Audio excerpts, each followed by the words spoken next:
ప్రగతి భవన్కి వచ్చి ఇక్కడ లెటర్ ఇవ్వడం జరిగింది. ఇంతకుముందు కూడా కేసీఆర్ ఉన్నప్పుడు ఇద్దామనుకుంటే ఎక్కడ ఏ ఆఫీస్లో కూడా మాకు పని జరగలేదు.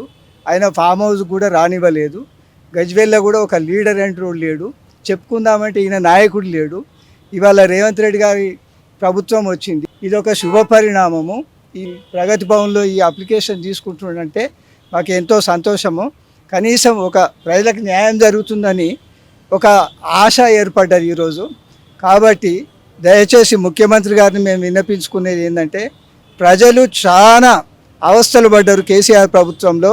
ఆయన చేసిన దురాగతాలు చెప్పుకోలేనివి. 7 సంవత్సరాలు మేము చాలా అనుభవించినాము. ఇప్పటికి కూడా మాకు న్యాయం జరగలేదని మీకు విన్నవించుకుంటున్నాము. ఇది ఒక శుభ పరిణామం. మీకు కోటి నమస్కారాలు తెలియజేసుకుంటూ ముఖ్యమంత్రి గారిని ఈ ప్రజల సమస్యలను పరిష్కరిస్తారని మేము కోటి ఆశలతో ఎదురుచూస్తాం.